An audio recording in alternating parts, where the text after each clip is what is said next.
माया पंछी का समूह अध्याय 7 जादू मंत्रालय। अगली सुबह 5:30 बजे हैरी हड़बड़ाकर जागा। उसे ऐसा लगा जैसे कोई उसके कान में जमकर चीखा हो। कुछ पल तो वो स्थिर लेटा रहा, क्योंकि अनुशासनात्मक कार्यवाही की आशंका उसके दिमाग के कोने कोने में भरी हुई थी। वो उछलकर पलंग से उतर गया। उसने अपना चश्मा पहन लिया। मिसेस वीजली ने उसकी धुली और प्रेस की हुई जीन्स और टी शर्ट पलंग के नीचे वाले हिस्से पर रख दी थी। हैरी ने उन्हें पहना तो दीवार पर लगी खाली तस्वीर खी खी करने लगी। रॉन गहरी नींद में मुंह खोले कमर के बल सो रहा था। हैरी के मन में आया, अगर उसे हॉगवर्ट्स से निकाल दिया गया तो न जाने वो रॉन को अगली बार कब देख पाएगा। हैरी चुपचाप सीढ़ियों से नीचे उतरा। क्रिचर के पूर्वजों के सिर के पास से गुजरते हुए नीचे किचन में पहुंच गया। उसे किचन के खाली मिलने की उम्मीद थी, लेकिन जब वो दरवाजे पर पहुंचा तो दूसरी तरफ से धीमी धीमी आवाज़ें आ रही थीं। उसने दरवाजे को धकेल कर खोला और देखा मिस्टर और मिसेस वीजली, सीरियस, ल्यूपिन, टोंक्स वहाँ पर बैठे हुए हैं। वो शायद उसका इंतज़ार कर रहे थे। सभी ने बाहर जाने वाले कपड़े पहन रखे थे, सिवाय मिसेस वीजली के, जो बैगनी ऊनी ड्रेसिंग गाउन में थीं। जिस पल हैरी अंदर दाखिल हुआ वो उछलकर खड़ी हो गई। उन्होंने अपनी छड़ी निकाली, जल्दी से आग के पास जाते हुए कहा, नाश्ता। गुड मॉर्निंग हैरी, टोंक्स ने जम्हाई लेते हुए कहा। उसके बाल आज सुनहरे और घुंघराले थे। अच्छी नींद आई? हाँ, हैरी ने कहा। मैं तो पूरी रात जागती रही। आओ बैठ जाओ, उसने एक लंबी जम्हाई लेते हुए कहा। टोंक्स ने एक कुर्सी खींची और इस प्रक्रिया में उसके बगल वाली कुर्सी गिरा दी। तुम क्या लोगे हैरी? मिसेस वीजली ने पूछा। दलिया, स्वीट ब्रेड, सूखी हिल्सा मछली, बेकन, अंडे, टोस्ट। हैरी ने कहा, बस बस टोस्ट। ल्यूपिन ने हैरी की तरफ देखा और टोंग से कहा, तुम स्क्रीम ग्योर के बारे में क्या कह रही थी? ओह हाँ, देखो, वो हमें सावधान रहना होगा। वो किंग्सले और मुझसे अजीब से सवाल पूछ रहा था। हैरी बहुत कृतज्ञ हुआ कि उन लोगों ने उससे बातचीत में शामिल होने की उम्मीद नहीं की। उसके अंदर उथल पुथल मची हुई थी। मिसेस वीजली उसके पास बैठकर उसकी टी शर्ट ठीक करने लगी। वो लेबल अंदर कर रही थी और कंधे पर से सिलवटें ठीक करने लगी। वो सोच रहा था, काश वो ऐसा ना करें। और मुझे डम्बलडोर को बताना पड़ेगा, मैं कल रात की ड्यूटी नहीं कर पाऊंगी, टोंक्स ने एक बार फिर लंबी जम्हाई लेते हुए कहा। तुम्हारी जगह मैं ड्यूटी कर लूँगा, मुझे कोई दिक्कत नहीं है। वैसे भी मुझे एक रिपोर्ट तैयार करनी है, मिस्टर वीजली ने कहा। मिस्टर वीजली जादूगरों के दुशाले नहीं पहने थे, बल्कि धारियों वाला पैंट और एक पुरानी जैकेट पहने थे। वो हैरी की तरफ मुड़े। तुम्हें कैसा लग रहा है? हैरी ने कंधे उचका दिए। मिस्टर वीजली ने उत्साह बढ़ाते हुए कहा, जल्दी ही सब ठीक हो जाएगा, कुछ घंटों में तुम्हें छोड़ दिया जाएगा। हैरी कुछ नहीं बोला। सुनवाई अमेलिया बोन्स के ऑफिस में है, जो मेरी मंजिल पर है। वो जादुई कानून पालन विभाग की प्रमुख हैं, वही तुमसे सवाल पूछेंगी। हैरी, अमेलिया बोन्स ठीक हैं, टोंक्स ने गंभीरता से कहा। वो निष्पक्ष हैं, तुम्हारी बात सुनेंगी। हैरी ने सिर हिलाया, लेकिन वो बोल नहीं सका। सीरियस ने अचानक बोला, बस दिमागी संतुलन मत खोना, विनम्र रहना और तथ्यों तक सीमित। हैरी ने फिर अपना सिर हिलाया। कानून तुम्हारे साथ है। जिंदगी को खतरे में डालने वाली परिस्थितियों में नाबालिग जादूगरों को जादू करने की इजाज़त होती है, ल्यूपिन ने धीरे से कहा। हैरी के गले पर कोई ठंडी चीज़ बहने लगी। एक पल के लिए तो उसे लगा किसी ने उस पर विभ्रम सम्मोहन कर दिया है, लेकिन फिर उसे एहसास हुआ मिसेस वीजली गीली कंघी से उसके बालों पर धावा बोल रही थीं। उन्होंने उसके सिर के ऊपरी हिस्से को कसकर दबाया। उन्होंने हताशा में पूछा, क्या ये बाल कभी नीचे नहीं होते हैं? हैरी ने अपना सिर हिला दिया। मिस्टर वीजली ने घड़ी देखकर हैरी की तरफ निगाह डाली। मुझे लगता है चल देना चाहिए, उन्होंने कहा। हम थोड़ी जल्दी ही पहुंच जाएंगे। मुझे लगता है कि यहाँ के बजाय मंत्रालय में होना ज़्यादा अच्छा है। ठीक है, हैरी ने कहा। अपना टोस्ट नीचे रखकर खड़ा हो गया। टोंक्स ने तसल्ली देते हुए हाथ थपथपाया और बोली, सब ठीक हो जाएगा हैरी। गुड लक, ल्यूपिन ने कहा। मुझे यकीन है सब कुछ ठीक हो जाएगा, और अगर ठीक नहीं हुआ तो मैं अमेलिया बोन्स को देख लूँगा, सीरियस ने गंभीरता से कहा। हैरी हल्के से मुस्कुराया। मिसेस वीजली ने उसे गले लगा लिया। उन्होंने कहा, हम तुम्हारे लिए प्रार्थना करेंगे। हैरी ने कहा, ठीक है, तो बाद में मिलते हैं। वो मिस्टर वीजली के पीछे पीछे सीढ़ियाँ चढ़कर ऊपर हॉल में पहुंचा। उसे पर्दे के पीछे से सीरियस के माँ के नींद में बड़बड़ाने की आवाज़ आ रही थी। मिस्टर वीजली ने दरवाज़ा खोला और फिर दोनों ने ठंडी भूरी सुबह में बाहर कदम रखा। जब वो चौक में तेज़ी से चलने लगे तो हैरी ने उनसे पूछा, आप आम तौर पर पैदल ऑफिस नहीं जाते हैं, है ना? नहीं, मैं आम तौर पर अंतर्ध्यान होकर जाता हूँ, लेकिन मुझे लगता है तुम अंतर्ध्यान नहीं हो सकते। वैसे भी मुझे लगता है बिना जादू के वहाँ पहुँचना अच्छा रहेगा, अच्छा प्रभाव पड़ेगा, खासकर जब अनुशासन तोड़ने की कार्यवाही हो रही हो। चलते समय मिस्टर वीजली का हाथ जैकेट के अंदर था। हैरी जानता था उन्होंने छड़ी पकड़ रखी होगी। सड़कें लगभग सुनसान थीं, लेकिन जब वो छोटे से अंडरग्राउंड स्टेशन पर पहुंचे तो वहां सुबह सुबह यात्रा करने वाले लोगों की अच्छी खासी चहल पहल थी।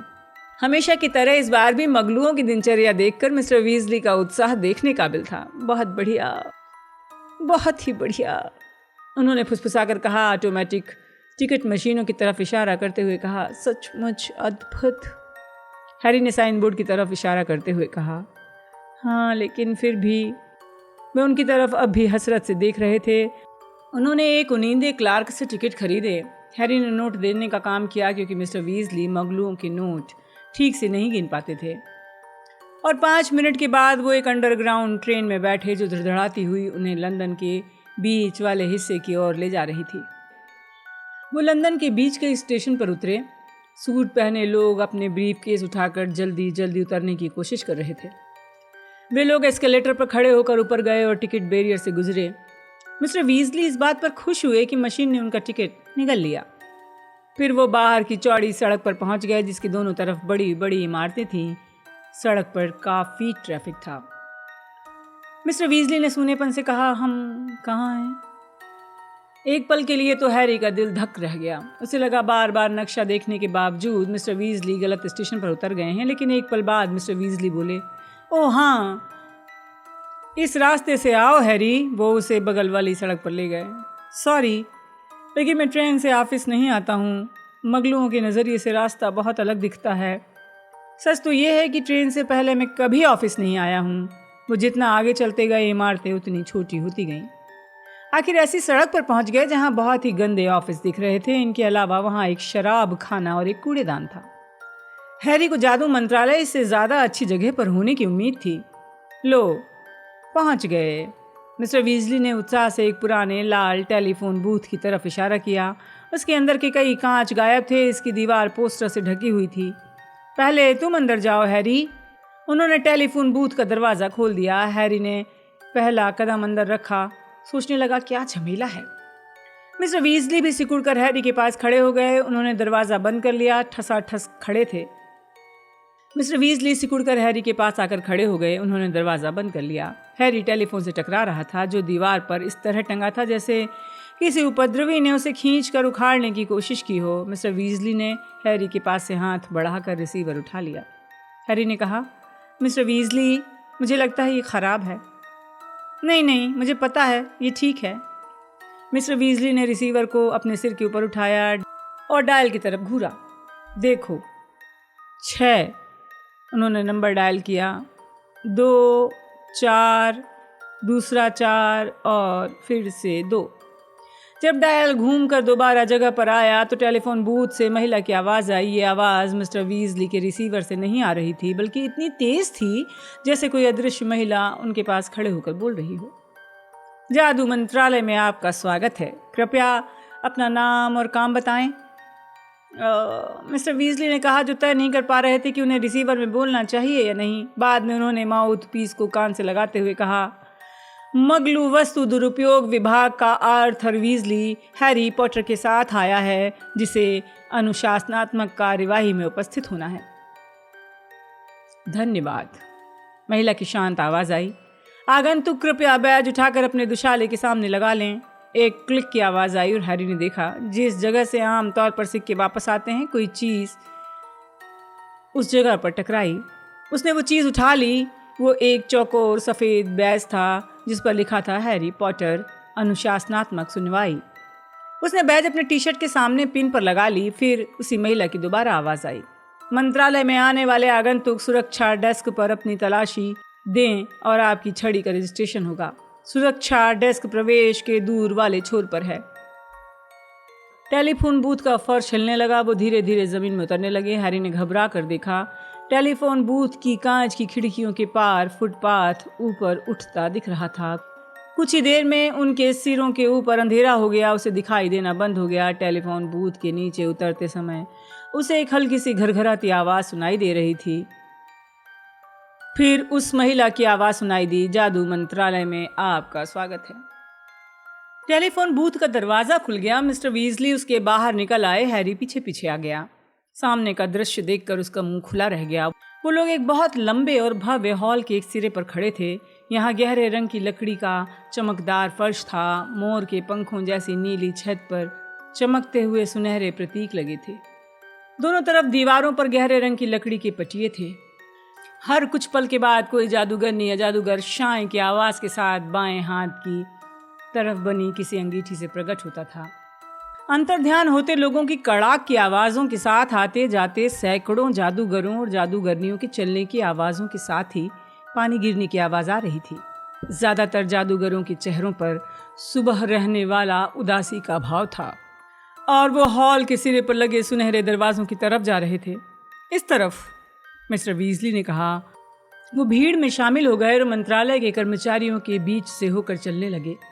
फव्वारे के पास से गुजरते समय हैरी ने देखा कि कुंड की तली में कुछ चांदी के सिकल और कांसे के नट चमक रहे हैं। पास लगे एक साइन बोर्ड पर लिखा था, इस फव्वारे में जादूगर भाई बहनों द्वारा डाले गए सभी सिक्के सेंट मंगोज जादुई रोग और दुर्घटना अस्पताल में दान किए जाएंगे। हैरी ने हताशा में सोचा, अगर मुझे हॉगवर्ट्स से नहीं निकाला गया तो मैं इसमें 10 गैलियन डालूंगा। इधर चलो हैरी, मिस्टर वीजली ने कहा। इसके बाद वो सुनहरे दरवाजों की तरफ जाने लगे जहां एक साइन बोर्ड लगा था, सुरक्षा डेस्क। इसके नीचे मोर जैसे रंग के नीले दुशालों में एक जादूगर बैठा हुआ था जिसकी दाढ़ी ठीक से नहीं बनी थी। उनके पास आने पर उसने ऊपर देखा, अपना दैनिक जादूगर अखबार नीचे रख दिया। मिस्टर वीजली ने हैरी की तरफ इशारा करते हुए कहा, मेरे साथ एक आगंतुक आया है। जादूगर ने बोरियत भरी आवाज में कहा, इधर आओ। जैसे ही हैरी उसके करीब पहुंचा, जादूगर ने एक लंबा सुनहरा यंत्र निकाला जो किसी कार के एरियल की तरह पतला और लचीला था। उसने इसे हैरी के सामने और पीछे फेरा। छड़ी, उसने हैरी से कहा और हाथ आगे बढ़ा दिया। हैरी ने उसे छड़ी दे दी। जादूगर ने उसे एक अजीब से कांसे के यंत्र पर रखा जो तराजू जैसा दिख रहा था। इसमें एक ही पड़ला था। यह हिलने लगा। चर्मपत्र की एक छोटी पर्ची नीचे के छेद से तेजी से बाहर निकली। जादूगर ने उसे फाड़कर उस पर लिखे शब्द पढ़े, 11 इंच माया पंछी के पंख की 4 साल से इस्तेमाल हो रही है, ठीक है? हाँ, हैरी ने घबराते हुए कहा, मैं इसका रिकॉर्ड रख लेता हूँ। फिर उसने छड़ी हैरी को वापस दे दी। धन्यवाद, जरा ठहरो, जादूगर ने धीरे से कहा। उसकी आंखें हैरी के आगंतुक वाले सफ़ेद बैज पर पड़ी और फिर उसके माथे पर। धन्यवाद एरिक, मिस्टर वीजली ने थोड़े सख्त लहजे में कहा और हैरी का कंधा पकड़कर उसे दूर ले गए। भीड़ की धक्का मुक्की के बीच हैरी मिस्टर वीजली के पीछे पीछे दरवाजे से बाहर निकलकर एक छोटे हॉल में पहुंच गया। वहां सुनहरी ग्रिल के पीछे कम से कम 20 लिफ्ट थी। हैरी और मिस्टर वीजली उसमें से एक के पीछे लगी लाइन में खड़े हो गए। पास में ही लंबी दाढ़ी वाला एक जादूगर था जिसके हाथ में एक बड़ा कार्डबोर्ड बॉक्स था। उसमें से खड़खड़ की आवाजें आ रही थीं। उस जादूगर ने मिस्टर वीजली का अभिवादन करते हुए पूछा, सब ठीक है आर्थर? हाँ, मिस्टर वीजली ने बॉक्स की तरफ देखते हुए उससे पूछा, बॉब, उसमें क्या है? हमें पता नहीं, हमने तो मुर्गा समझा था, लेकिन ये तो आग उगलने लगा। गैर कानूनी संकर प्रजाति का मामला लगता है। ये प्रयोगशील प्रजनन पर प्रतिबंध का गंभीर उल्लंघन है, जादूगर ने गंभीरता से कहा। एक जोरदार धमाके और खड़खड़ की आवाज के साथ एक लिफ्ट उनके सामने उतरी। सुनहरी ग्रिल सरकी और बाकी लोगों के साथ हैरी और मिस्टर वीजली भी लिफ्ट में दाखिल हो गए। हैरी पीछे की दीवार से चिपक कर खड़ा हो गया। कई जादूगर और जादूगरनियां उसकी तरफ कौतूहल से देख रहे थे। वो किसी से नजरें नहीं मिलाना चाहता था, इसलिए वो अपना निशान छिपाने के लिए लट नीचे करता रहा। ग्रिल धमाके के साथ बंद हुई और लिफ्ट धीरे धीरे ऊपर चढ़ने लगी। फिर एक महिला की आवाज़ सुनाई दी। ये वही आवाज़ थी जो हैरी ने टेलीफोन बूथ में सुनी थी। 7वां गलियारा, जादुई खेल विभाग। जिसमें ब्रिटिश और आयरिश क्विडिच लीग मुख्यालय, ऑफिशियल गॉब स्टोन्स क्लब और बेतुका पेटेंट्स ऑफिस है। जैसे ही लिफ्ट का दरवाज़ा खुला, हैरी को एक गंदा सा गलियारा दिखा जिसकी दीवारों पर क्विडिच टीमों के कई पोस्टर थे। लिफ्ट में से एक जादूगर मुश्किल से बाहर निकल पाया क्योंकि उसने बहुत सारी जादुई झाड़ुएं उठा रखी थीं। उसके बाहर निकलते ही दरवाज़ा बंद हो गया। लिफ्ट ऊपर जाने लगी। महिला की आवाज़ ने घोषणा की, छठा गलियारा जादुई आवागमन विभाग, जिसमें छू नेटवर्क प्राधिकरण, झाड़ू नियामक नियंत्रण, आवागमन कुंजी दफ्तर और अंतर ध्यान परीक्षण केंद्र है। एक बार फिर लिफ्ट का दरवाज़ा खुला। 4-5 जादूगरनियाँ और जादूगर बाहर निकल आए। उसी समय कागजों के कई हवाई जहाज उड़कर लिफ्ट में घुस गए। अंदर खड़े लोगों के सिर के ऊपर मंडराने लगे। ऑफिस के अंतर विभागीय मेमो हैं।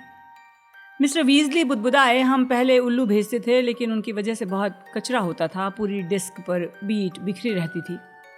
5वां गलियारा अंतर्राष्ट्रीय जादूगर सौहार्द विभाग, जिसमें अंतर्राष्ट्रीय जादुई व्यापार मानदंड संस्था, अंतर्राष्ट्रीय जादूगर कानून विभाग और अंतर्राष्ट्रीय जादूगर महासंघ का ब्रिटिश कार्यालय है। दरवाज़ा खुलते ही 2 मेमो बाहर चले गए। उनके पीछे पीछे कुछ जादूगर और जादूगरनियाँ भी निकल गए, लेकिन कुछ मेमो उड़कर अंदर आ गए। चौथा गलियारा जादुई प्राणी नियमन और नियंत्रण विभाग। माफ़ कीजिए, आग उगलने वाले मुर्गे को ले जा रहे जादूगर ने कहा और लिफ्ट के बाहर निकल गया। कई मेमो उसके पीछे पीछे चले गए। दरवाज़ा बंद हो गया। तीसरा गलियारा जादुई दुर्घटना और विपत्ति विभाग, जिसमें दुर्घटना जादुई विपरीतीकरण दस्ता, विस्मृति मुख्यालय और मगलू उपयुक्त क्षमा समिति है। मिस्टर वीजली, हैरी और एक जादूगरनी के अलावा बाकी सब लोग इस मंजिल पर लिफ्ट से बाहर निकल गए। जादूगरनी एक बहुत ही लंबे चर्म पत्र को पढ़ रही थी। एक बार फिर दरवाज़ा खुला और आवाज़ ने घोषणा की, दूसरा गलियारा जादुई कानून पालन विभाग, जिसमें जादू का अनुचित प्रयोग विभाग और मुख्यालय और जादूगर न्याय सभा प्रशासनिक सेवाएं हैं। मिस्टर वीजली ने कहा, हमें यहीं उतरना है हैरी। वे उस जादूगरनी के पीछे पीछे लिफ्ट से उतर गए और दरवाज़ों की कतार वाले गलियारे में पहुंच गए। मिस्टर वीजली बोले, मेरा ऑफिस इस मंजिल की दूसरी तरफ है। जब वो खिड़की के पास से गुजरे जिससे धूप आ रही थी, तो हैरी ने पूछा, मिस्टर वीजली, क्या हम ज़मीन के नीचे हैं? हाँ, ये खिड़कियाँ जादुई हैं। जादुई रख रखाव विभाग हर दिन निर्णय लेता है कि हमें कैसा मौसम दिया जाए। जब वो अपनी तनख्वाह बढ़वाने की कोशिश कर रहे थे तो हमें 2 महीने तक तूफ़ानी मौसम झेलना पड़ा था। यहाँ से मुड़ जाओ हैरी। वो एक मोड़ पर मुड़ गए। वो बलूत के भारी दरवाज़ों से गुजरे और एक खाली जगह पर पहुँच गए। मेमो छोटे रॉकेटों की तरह कैबिन के अंदर बाहर उड़ रहे थे। सबसे पास वाले कैबिन पर लिखा था ऑरर मुख्यालय। जब वो कैबिन के पास से गुजरे तो हैरी ने चुपके से दरवाजे के अंदर झांका। ऑरर ने अपने कैबिनों की दीवारों पर बहुत कुछ चिपका रखा था। अपराधी जादूगरों की तस्वीरें, ऑरर्स के परिवारों की तस्वीरें, ऑरर की प्रिय क्विडिच टीमों के पोस्टर। थोड़ी दूरी पर एक जादूगरनी थी जिसकी एक आंख पर फाहा लगा हुआ था और वो अपने कैबिन की दीवार के ऊपर से किंग्सले शेकल बोल्ट से बतिया रही थी। जब वो पास पहुंचे तो किंग्सले ने सामान्य अंदाज में कहा, गुड मॉर्निंग वीजली, मुझे तुमसे एक बात करनी है। क्या तुम्हारे पास 1 सेकंड का समय है? हाँ, अगर बात सचमुच 1 ही सेकंड में पूरी हो जाए। मिस्टर वीजली ने कहा, मैं बहुत जल्दी में हूँ। वे दोनों इस तरह बातें कर रहे थे जैसे एक दूसरे को जानते ही ना हों। जब हैरी ने किंग्सले से हेलो कहने के लिए मुंह खोला तो मिस्टर वीजली ने उसके पैर पर अपना पैर रख दिया। किंग्सले के पीछे पीछे चलकर आखिरी कैबिन में पहुंच गए। हैरी को सदमा लगा। हर तरफ सीरियस का चेहरा लगा था और उसकी तरफ झांक रहा था। अखबारों के लेख, पुरानी तस्वीरें, पॉटर दंपत्ति की शादी में सीरियस के बेस्ट मैन की तस्वीर भी थी। सिर्फ एक जगह सीरियस नहीं था, वो एक दुनिया का नक्शा था जिसमें छोटी छोटी लाल पिनें रत्नों की तरह चमक रही थी। ये लो, मुझे पिछले 12 महीने में उड़ने वाले मगलू वाहनों के बारे में ज़्यादा से ज़्यादा जानकारी चाहिए। हमें खबर मिली है कि शायद ब्लैक अपनी पुरानी मोटरसाइकिल का इस्तेमाल कर रहा है। किंग्सले ने हैरी की तरफ जमकर आंख मारी और फिर धीरे से फुसफुसाकर कहा, उसे पत्रिका दे देना, उसे दिलचस्प लगेगी। फिर उसने सामान्य लहजे में कहा, और वीजली, ज़्यादा देर मत करना। हथियारों वाली रिपोर्ट में देरी के कारण हमारी जांच 1 महीने तक रुकी रही थी। अगर तुमने मेरी रिपोर्ट पढ़ी हो तो तुम्हें पता होना चाहिए कि उन्हें हाथियार नहीं बल्कि हथियार कहा जाता है। मिस्टर वीजली ने कहा, और मुझे लगता है तुम्हें मोटरसाइकिलों की जानकारी के लिए थोड़ा इंतजार करना पड़ेगा। इस वक्त हम बहुत व्यस्त हैं। उन्होंने अपनी आवाज़ दबाकर कहा, अगर तुम 7 बजे से पहले निकल सको तो मॉली आज मीट की कोफ्ते बना रही है। उन्होंने हैरी को इशारा किया, उसे किंग्सले के केबिन से दूर ले गए। वो एक गलियारे में गए, दाईं तरफ मुड़कर एक कम रोशनी वाले गंदे से गलियारे में पहुंच गए और आखिर में दीवार के सामने रुक गए। वहां बाईं तरफ एक दरवाज़ा थोड़ा सा खुला था, अंदर झाड़ू की अलमारी दिख रही थी। दाहिनी तरफ के दरवाजे पर कांसे की गंदी सी तख्ती लगी थी जिस पर लिखा था मगलू वस्तु दुरुपयोग विभाग। मिस्टर वीजली का गंदा ऑफिस झाड़ू की अलमारी से भी थोड़ा छोटा था। उसके भीतर 2 डेस्क ठूस दी गई थी। डेस्कों के आसपास चलने की जगह नहीं थी क्योंकि फाइल रखने वाली बहुत सारी अलमारियां दीवार से टिकी हुई थीं जिन पर फाइलों के ढेर लगे थे। दीवार की बची खुची जगह मिस्टर वीजली की दीवानगी का सबूत दे रही थी। वहां कारों के पोस्टर थे जिनमें एक खुले हुए इंजन का था। 2 पोस्ट बॉक्सों की तस्वीर थी जो उन्होंने किसी मगलू बच्चों की किताब से काटी होगी। एक चित्र था जिसमें प्लग लगाने का तरीका बताया गया था। मिस्टर वीजली की टेबल पर लबालब भरी इन ट्रे में से सबसे ऊपर एक पुराना टोस्टर रखा था जो हिचकियां ले रहा था। इसके अलावा वहां चमड़े के दस्ताने थे जो अंगूठे हिला रहे थे। इन ट्रे के पास वीजली परिवार की एक तस्वीर रखी थी। हैरी ने देखा पर्सी इसमें से बाहर चला गया था। यहाँ खिड़की नहीं है, मिस्टर वीजली ने माफ़ी मांगने वाले अंदाज में कहा और जैकेट उतारकर कुर्सी पर टांग ली। बैठ जाओ हैरी, ऐसा लगता है पार्किंस अभी तक नहीं आया है।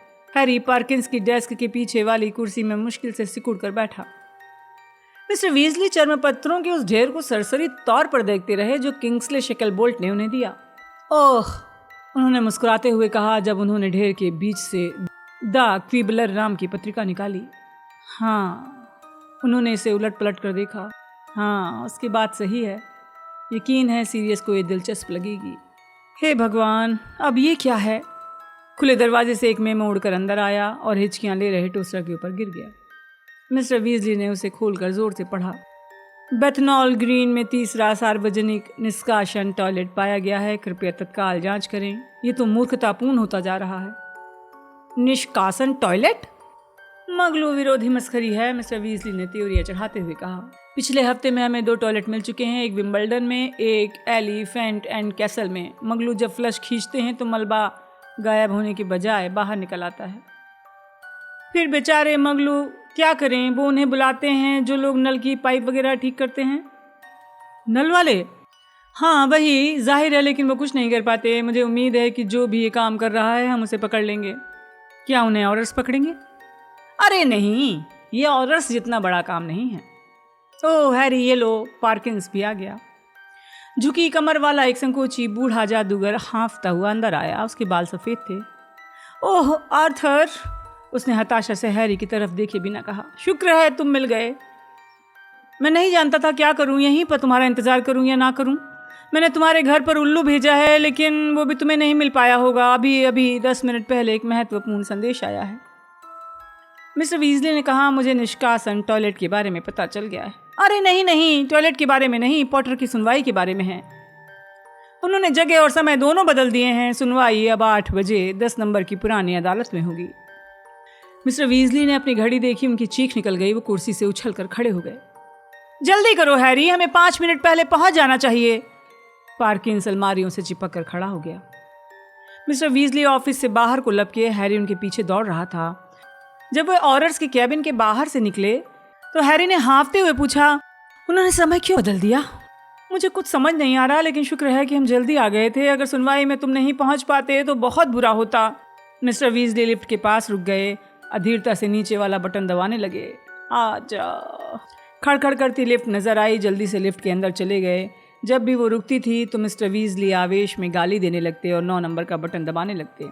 उन अदालतों का बरसों से इस्तेमाल नहीं हुआ है, मुझे समझ नहीं आता वो वहां सुनवाई क्यों कर रहे हैं।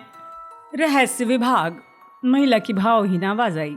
जब लिफ्ट का दरवाजा खुला तो मिस्टर वीजली बोले, जल्दी करो हैरी। वो गलियारे में भागने लगे जो ऊपर वाले गलियारों से बहुत अलग था। यहाँ की दीवारें सूनी थी, खिड़कियां और दरवाजे नहीं थे। बस गलियारे के आखिरी छोर पर एक काला दरवाजा नजर आ रहा था। हैरी को लगा कि वो उसी दरवाजे की तरफ जाएंगे, लेकिन इसके बजाय मिस्टर वीजली उसका हाथ पकड़कर उसे बाईं तरफ ले गए जहाँ सीढ़ियाँ थी। नीचे चलो, नीचे चलो, मिस्टर वीजली ने हाँफते हुए एक साथ 2-2 सीढ़ियाँ उतरते हुए कहा। लिफ्ट इतने नीचे तक नहीं आती है। वो लोग यहाँ सुनवाई क्यों कर रहे हैं, मेरी समझ। वो लोग सीढ़ियों से नीचे पहुंचकर एक गलियारे में भागने लगे। इसकी दीवारें पत्थर की थीं, मशालें जल रही थीं। लकड़ी के भारी दरवाजे लगे थे, उसमें लोहे की सांकल और की होल थे। अदालत 10। हम लोग वहाँ पहुँचने ही वाले हैं। मिस्टर वीजली एक गंदे से दरवाजे के सामने रुक गए जिस पर लोहे का एक बड़ा सा ताला लटका था। उन्होंने दीवार से टिककर अपने सीने पर हाथ रख लिया। अंदर चले जाओ, इसके अंदर चले जाओ। क्या आप नहीं चलेंगे? नहीं नहीं, मुझे अंदर आने की इजाज़त नहीं है। Good luck. हैरी का दिल उछलकर उसके गले तक आ गया। उसने थूक निगला, लोहे का भारी हैंडल घुमाकर अदालत के भीतर चला गया।